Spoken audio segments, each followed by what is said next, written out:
أعوذ بالله من الشيطان الرجيم. بسم الله الرحمن الرحيم. الحمد لله رب العالمين، والصلاة والسلام على رسول الله الأمين سيدنا ونبينا محمد.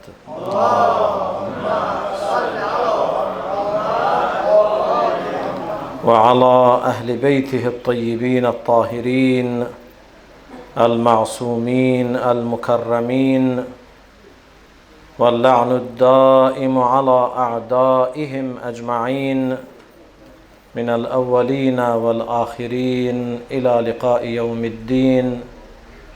رب اشرح لي صدري ويسر لي أمري واحلل عقدة من لساني يفقه قولي. Möhtərəm möminlər, möhtərəm möminələr, Allah bu mübarək cümə gününü hamımız üçün xeyirli qərar versin inşallah. Bu gözəl günün feyz və bərəkətindən bizləri, sizləri binəsib eləməsin inşallah. Dünyadan köçüb gedənlərimizi, şəhidlərimizi rəhmət eləsin. Allah xəstələrimizə tezliklə şifa inayət eləsin. Allah subhanahu və teala müşkül və problemlərimizi həll eləsin. Darda olanlarımıza nicat versin. Gələn günlərimizi daha xeyirli, daha uğurlu, daha bərəkətli qərar versin. İmam Zaman ağanın zuhurunu tezləşdirsin. Zuhuru ilə dünyamızı gözəlləşdirsin. Bizi də ağanın zuhuruna hazır olanlardan qərar versin inşallah. Aqibətimizi, ahirətimizi xeyirli və izzətli qərar versin inşallah. Bütün bu dualarımızın qəbulundan ötürü Muhammed və Ali Muhammedi 3 dəfə ucalı salavatla yad edək.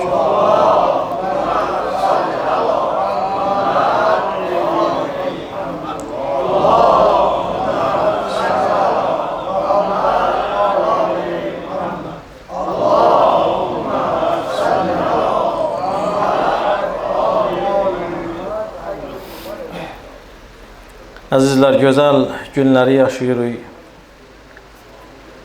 Qarşıdan Qurban Bayramı gəlir və bu günlər həcc mövsümünün günləridir. Bütün dünyanın hər yerindən müsəlmanlar Allahın evinin ziyarətinə axışırlar, gedirlər. Allah bütün orada olan hacıları xəta və bəladan hifz eləsin inşallah. Bütün müsəlmanları bizdən də, bizim cəmiyyətdən də, elə bizim məsciddən də bəzi möminlər oradadırlar. Allah onları xəta və bəladan hifz eləsin inşallah. Sağ-salamat öz ailələrinə qayıtmağı nəsib eləsin. Ziyarətlərini qəbul eləsin. Allah bura cəm olanlara da, gedənlərə, dübara getməyənlərə də Allah öz evinin və orada Peyğəmbərin və Əhl-i Beytin ziyarətlərini nəsib eləsin inşallah. Bu niyyətə də ucalı bir salavat ehsan edir.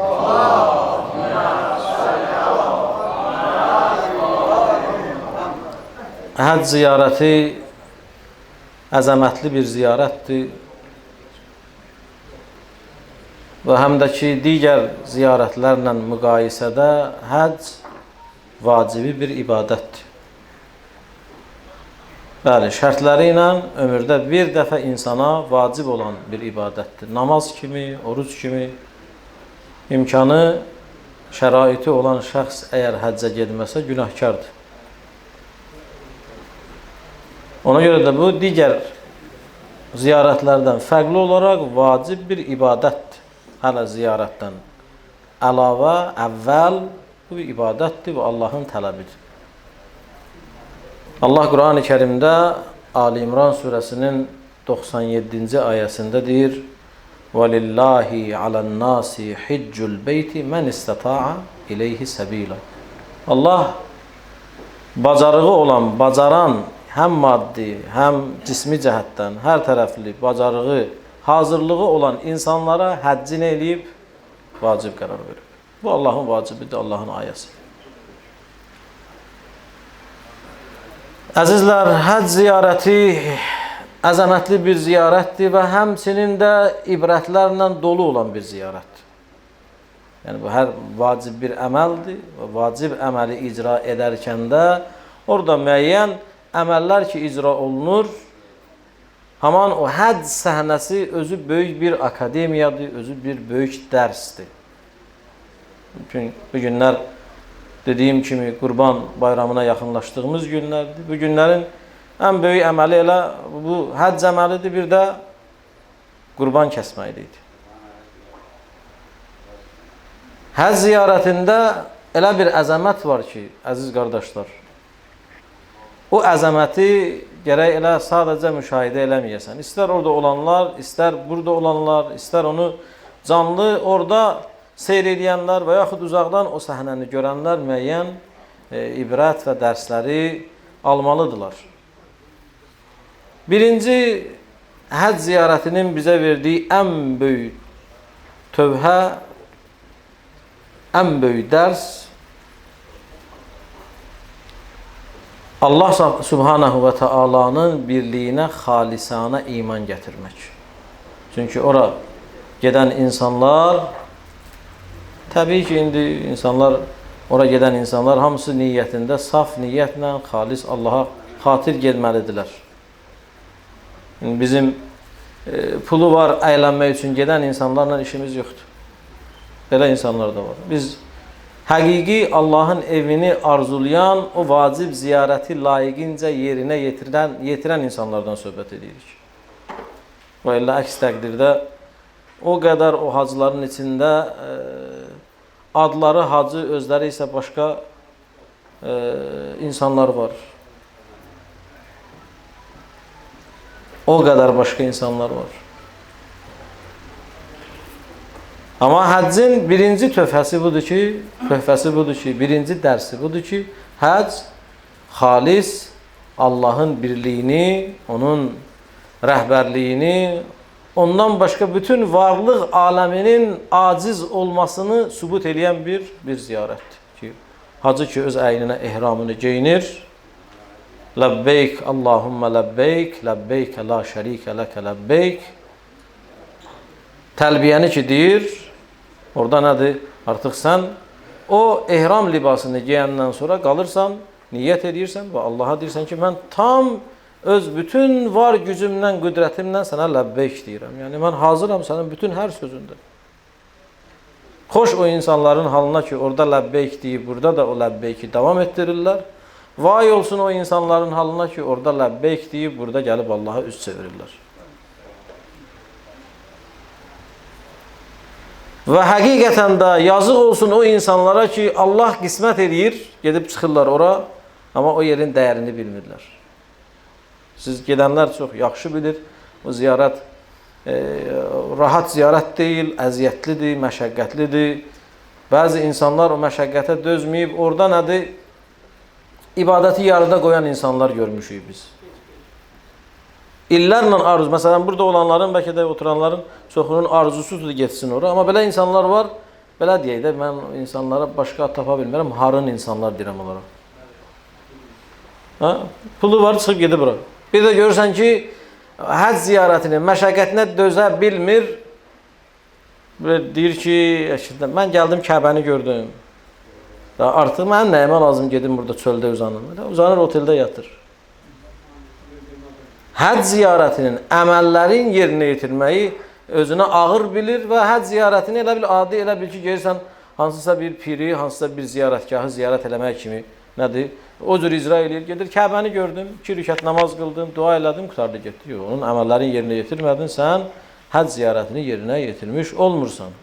Ona görə əziz qardaşlar, o ziyarəti gedəndə gərək nədir? İnsan bilsin ki, mən hara gedirəm.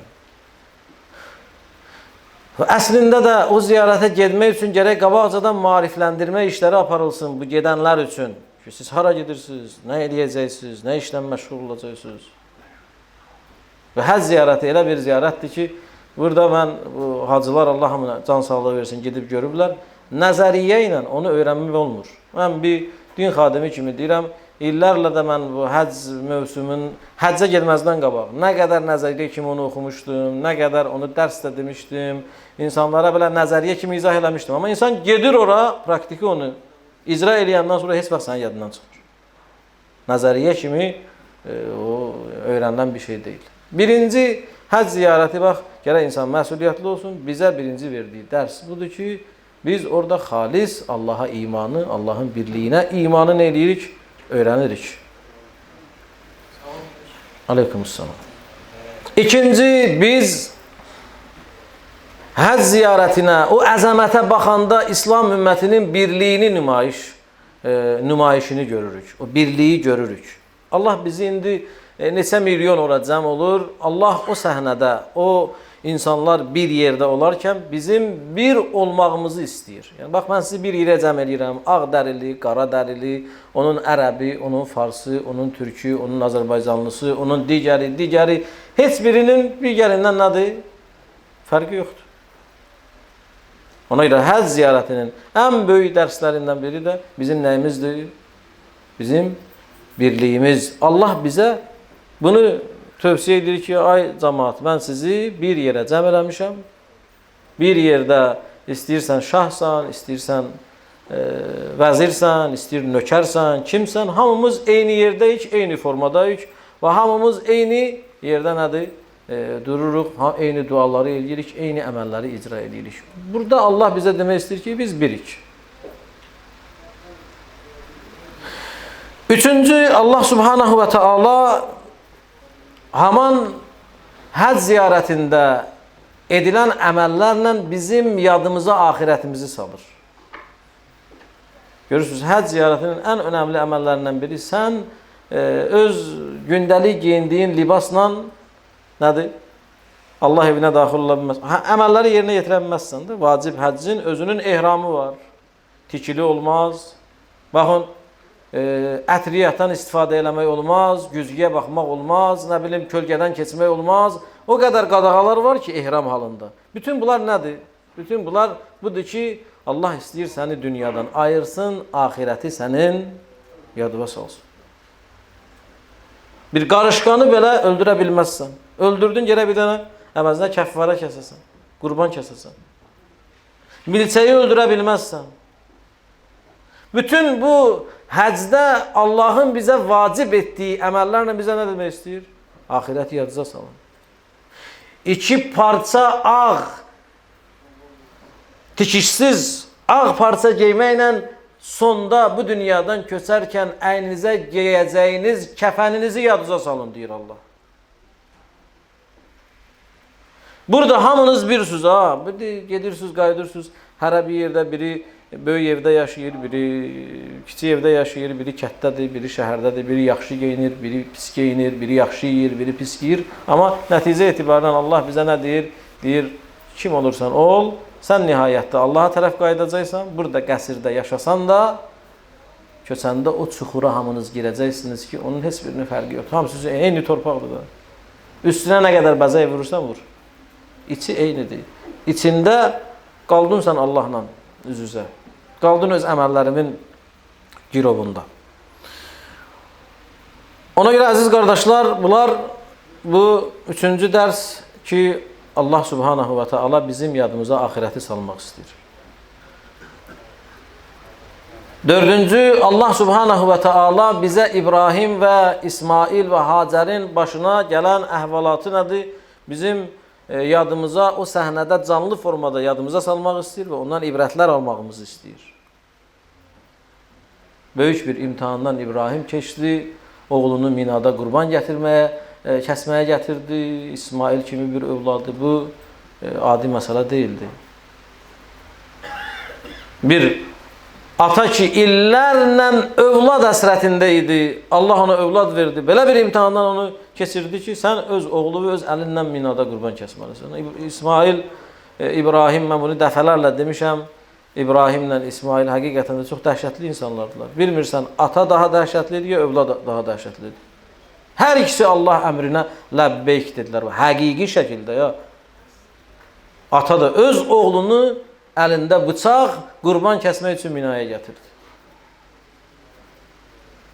Bax, böyük imtihan bizim üçün önəmlidir. Biz nə qədər, bax, İbrahimdə olan Allaha olan sədaqət bizim hansı birimizdə var?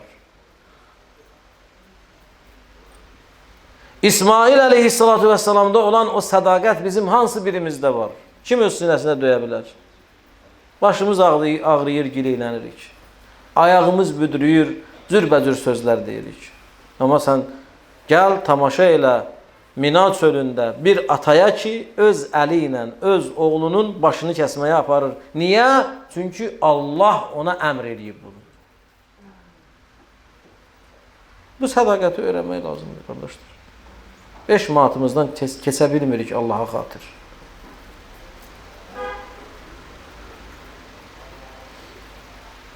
İbrahim aleyhissalatu vesselamdan ta o gündən şəri bir hökmə çevrilən əsas, önəmli bizim üçün ibadət formasına keçirilən əsas əməllərdən biri qurbandır. O qurban hacda, həc ziyarətində kəsilməsi vacibdir. Lakin burada həcdə olmayanlar üçün isə müstəhəb bir nədir? Gözəl bir əməldir. Mən dəfələrlə bu barədə danışmışam. Heç ətraflı danışmaq da istəmirəm. 2-3 önəmli nöqtəyə işarə eləmək istəyirəm. Birinci, o qədər önəmlidir ki, qurban kəsməklik. Peyğəmbər sallallahu aleyhi və aleyhi və səlləmdən, onun pak əhli beytindən gələn hədislərə əsasən nədir? Hətta insanın əlində imkan olmasa da belə sual eləyirlər məsumdan, borc alıb qurban kəsmək olar ya olmaz? Məsum deyir ki, olar və narahat olmasın. O borc Allah tərəfindən əda olunması zəmanət verilmiş borclardandır. Yəni onun tez bir zamanda qaytara biləcəyi və şəkk eləmə. Çünki Allah ona kəfildir. O qədər önəmlidir ki, sən nədir? Hətta borc da alıb qurbanı kəsmək nədir? Önəmlidir. Müstəhəbdir, lakin təkidli müstəhəbdir. İmkanı olan hər bir şəxs eləyə bilər, tək özünün əvəzinə və ailə üzvlərinə imkanı var, istəyir hərəsinin əvəzinə kəssin. Yoxdur, ən azından nədir? Bütün ailə üzvlərini cəm eləyib bir qurban kəsmək nədir? Məsləhətdir. Heç imkan yoxdur. Keçmişdə o böyük buynuzlu heyvana ki, insanlar cəm olurdular, bir böyük buynuzlu heyvan kəsirdilər, onu da icra eləməkdə nədir? Fayda var. O da yəni şəri cəhətdən heç bir eybi yoxdur, lakin qayda qanunu ilə. Mən hər il Qurban bayramından qabaq, bax, burada bu sözləri təkrar deyirəm, yenə də deyirəm. Əziz qardaşlar, Qurban ət bayramı deyil. Qurban bizim cəmiyyətimizdə kəsilən qurbanların biraz çox bəlkə də mübaliğə eləyib şişirdirəm, 80-90% şəriətlə deyilən qurban deyil. Gəlin bunu etiraf edək. Niyə deyil? Əvvələn, bax, bu məsələyə diqqət edək ki, bu günlərdə bir nəfər ki, fərdi qurban kəsir, bir qoyunu, bir qoçu, bir keçini, bir nəyi özü kəsir, özü niyyət edib, özü kəsir. Amma bir neçə nəfər pay olur ya biz. Mən bunu dəfələrlə demişəm. Biz adi günlərdə də gedib qəssabdan ət alıb yeyirik. Amma Qurban bayramı günü kəsilən qurban gərək fərqli olsun. O, Allahın qayda qanununa, Peyğəmbər və Əhl-i Beytinin gətirdiyi şəriətə nə olsun, uyğun olsun. Onu əgər o cür icra eləmiriksə biz, onu icra eləməyin heç bir mənası yoxdur. Bir də get qəssabdan ət al, otur evində balalarınla ye də, hər gün bunu icra edirsən də. Bir neçə nəfər, 20 nəfər, 30 nəfər, məsələn, bir böyük buynuzlu heyvana əgər pay olurlarsa, bir pay olmağız, bizdə indi belə deyirik biz, bir Lənkəranda pay olurlar. Amma əslində bu icra olunan forma da, onda da problem var. Əslində qədimdə kişilər necə eləyərdilər, ağsaqqallar hamı buradadır. Gedərdilər, 5 nəfər, 10 nəfər malı ayaq üstə qiymət eləyərdilər, alardılar, onun yiyəsindən gətirərdilər. Deyərdilər, nədir bu? Bizim 10 nəfərimizin nəyi?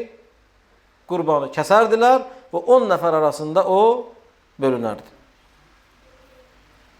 Bu şəriətə uyğun bir işdir. Amma gəlin indi bizdə cəmiyyətin icra elədiyi nədir? Bir nəfərin bir problemi olur. Məsələn, belə deyil, ən çoxu bizə rast gələn budur ki, birdən məsələn bir nəfərin malı məsələn doğanda biraz çətin doğur, bala məsələn heyvan balası ölməklə əlbayaxadadır, indi ölüm təhlükəsi var, tez götürür onun yiyəsini edir, niyyət edir. Deyir ki, buna bir şey olmasın, mən bunu İsmail qurbanı kəsəcəyim. Niyyət edir. Bunu İsmail qurbanı kəsəcəyim. Sonra bəli, Allahdan müqavilə bağlayır, İsmail qurbanı kəsəcəyəm deyir və o heyvan da böyüyür, gəlir, o vaxta çatır. Səs salır, bütün cəmaatı yığır ki, mənim İsmail qurbanım var, gəlin buna pay olun. Sonra da haman günü götürür bu qurbanı, kəsir, bunu cəmaata pulla nə edir? Satır. Sən öz nə niyyəti yerinə yetirmiş oldun, nə də kəsdiyin qurban qurbandır. Bunu belə də başa düşün. Bu qurban deyil.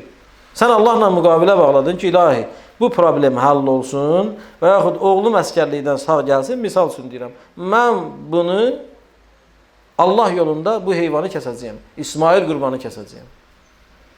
Belə deyirdin ki, mən Allah yolunda bunu satacağım cəmaata da. Bu qurban olmadı ki. Qurban nədir əzizlər? Qurban odur ki, sən Allaha yaxınlaşmaq məqsədi ilə Allaha xatir sən onu fəda eləyirsən, satmırsan. Ona görə də mən dəfələrlə bunu demişəm.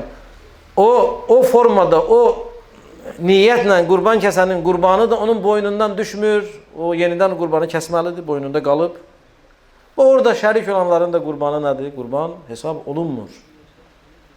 Gəlin bu işi icra ediriksə, Allah deyən kimi icra edəyək də. İkinci, əgər buna 10 nəfər pay olublarsa, 10 nəfər onun sahibidir. Onun sahibi bir nəfər deyil, amma kəsən onun sahibidir. Nə bilim, onun müəyyən üzvlərini götürür, belə eləyir, ora verir. İstədiyi kimi bölür onu. Sən onda haqqın yoxdur. O 10 nəfərin haqqıdır. Ona elə əziz qardaşlar, gəlin, əgər biz Allahın bizim üçün qoyduğu bu şəriəti icra eləmək istəyiriksə, Allah istəyən kimi icra eləyək. Nə eləyək? Gəlin, hamımız, bu çətin məsələ deyil ki, 10 nəfər, 20 nəfər o malı, heyvanı diri ikən onu qiymətləndirək, onu alay və bir qəssab götürüb kəsək, kəsəndən sonra da hərə öz payını götürəndən sonra yenə də deyirəm, gətirib evdə onu soyuducuya vurmaq üçün deyil o. Onun bir payı sənindir, 3 yerə bölünməlidir qurban. Qurban 3 yerə bölünməlidir. Onun bir hissəsi sənindir, bir hissəsi kasıbındır, bir hissəsi də qohum əqrabaya hədiyyə ünvanında verilməlidir. İndi neçə pay verərsən kasıba, neçə pay verərsən məsələn qohum əqrabaya, o fərq eləmir. Qabaq deyərlər 7 pay gərək, nə edəsən, pay eləyəsən. Belə şey yoxdur, 7 dənə pay gərək olsun, 7 dənə pay getsin. Belə, bunlar bizim eldə əmələ gələn şeylərdir. Əsas odur ki, sən istər tək o heyvanı kəsmirsən, və yaxud nədir, pay olmuşsan, o pay ki gəlib evə sənin əlindədir, o 3 hissəyə bölünməlidir. Yəni, nə olar, illərlə də biz ət alıb qoyuruq bunu, soyuducuya yeyirik də. Haman günü götürək, nə eləyək? Onu 3 hissəyə bölək. Bir hissəni özümüz, öz balalarımızla yiyək. Digər hissəni kasıba verək və 3-cü hissəni də qohum əqrabaya nə eləyək? Onu hədiyyə kimi bölək, verək. Mən bəzi insanları görürəm, bilmirəm, nə formada eləyirlər bunu? Siz də bunu görərsiniz. Yəni, hamımız bir cəmiyyətdə birik də biz. Bəzi insanlar var, 4 dənə, 5 dənə yerdə pay olur. Görmürsünüz belə bir insanlar? Nə eləyir? Haman günü yığır bir 15-20 kilo ət, gətirir, vur onu soyuducuya. 3 ay qurban əti yiyir bu adam. Bəzi hasan girsən deyir qurban əti. Gələn qurban gəlir. Artıq təzə qurban gəlir. Hələ də sən köynə qurban ətini yiyirsən. Nəyə lazımdır bu? İkinci sən boyat əti vurmuşsan soyuducuya, orada yiyirsən. Get qəssabdan təzə ət al, ye də. Bu iş deyil biz görürük qardaşlar. Bu gördüyümüz iş deyil. Görməmiş kimi gətirək, dolduraq öz soyuducumuzu bir illik ora azuqa vura. Elə bir aclıqdan çıxmışıq ya nədir? Allah uzaq eləsin, müharibə dövrüdür, olmayacaq həyat. Haman günü 1 kilo, 2 kilo yedin, Allah qəbul eləsin, kasıbı da sevindir, qonşunu da sevindir, qohuma da bir hədiyyə göndər. Elə bilik, belə elə də, haman günün əti özün ye, payla getsin, heç də evdə qalmasın. Bax, onun bərəkətini yoxla, ondan sonra Allah sənə 10 qatını verəcək. Biz qorxuruq ya kişi, bugün mən buna 100 manat vermişəm, bu getdi, hamı çıxdı, getdi. Vurum soyuducu onu yavaş yiyim aylarla bu işdir. Onlar əziz qardaşlar, qurbanla bağlı da bu gözəl günlərdə tövsiyə budur ki, insan eləyə bilirsə özü və ailə üzvləri üçün tək bir heyvan kəssin, əladır bu. Şəriətin istəyi budur. Bacarmırıq 4 nəfər, 5 nəfər, 10 nəfər dediyim formada nə eləyək? Qurbanı kəsək. Və ikinci, o şəxslər ki, hamımızın içində var bu. Bir problemə görə qurban boyun alıblarsa, onu cəmiyyətə sata bilməzlər. Sən ömür boyu Allaha borclu qalırsan. Sən niyyət eləmişsən, axı bunu İsmail qurbanı kimi. Qurbanı da satarlar. Satmazlar ki. Sən onu boyun alma, ya niyyət eləmə, saxla dinən ki, məsələn, mən böyüdərəm, cəmaatdan cəm olar bir yerdə bunu qurban kəsər. O başqa şeydir. Amma sən bir problemin üçün niyyət edirsənsə, onu sən heç kimə sata bilmərsən, ondan aldığın hər bir qəpik də sənə haramdır. Haramdır, yəni şəri. Çünki o sənin deyil. Başqa bir söz deyim də sizə, bu şəri qayda qanunla insan özünün olmayan bir şeyi sata bilər. Özünün olmayan bir şeyi sata bilərsən. Bu köynək mənimdir, satıram. Mənim mülkümdür. Sənin köynəyi mən sata bilmərəm. Hüququm da yoxdur buna. Bu qəsbdir. Bunu qəsbkarlıqdır bu.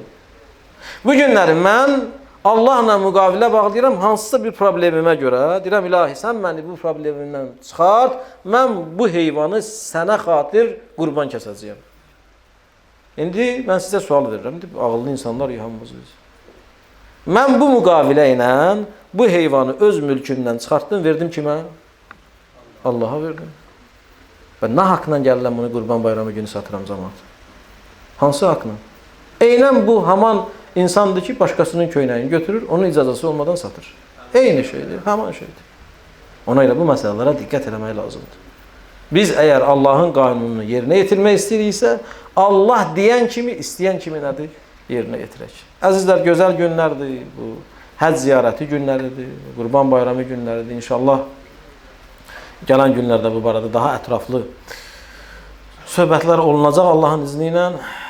Amma yenə də özümə və sizə tövsiyəm budur ki, gəlin bu həm həcc ziyarətində olan o dərslər və ibrətlərdən istifadə eləyək, özümüzə gələk. Həqiqətən də biz o əzəmətli ziyarətdə olan o dərslərə, o töhfələrə diqqət eləsək çox şey dəyişdirə bilərik və həm də bu günlərin ən gözəl ibadəti olan qurban ibadətini Allah istəyən kimi nə eləyək? Yerinə yetirək. Allah gələn günlərimizi xeyirli eləsin inşallah. Bu qarşıda gələn qurban bayramını hamımız üçün mübarək qərar versin. Allah subhanahu və taala bizim naqis ağlımızla bizlə rəftar eləməsin. Allah bu gözəl günləri bizim üçün sonuncu qərar verməsin. Gələn ildə bu cəmlə bərabər bu gözəl günləri yaşamağı bizlərə nəsib eləsin. Allah bura cəm olanların hamısına gələn il Allahın əlindədir də həcc ziyarəti nəsib eləsin inşallah. Ən gözəl kəlam Allah kəlamıdır. Qur'an-ı Kərimdə deyir: Bismillahirrahmanirrahim. Vel asri innel insana lefi khusr illellezina amanu ve amilus salihati ve tevasav bil haqqi ve tevasav bis sabr. Amanna billah. Sadaqallahul aliyyul azim. Vesselamu aleykum cemiyan ve rahmetullahi ve berekatuhu.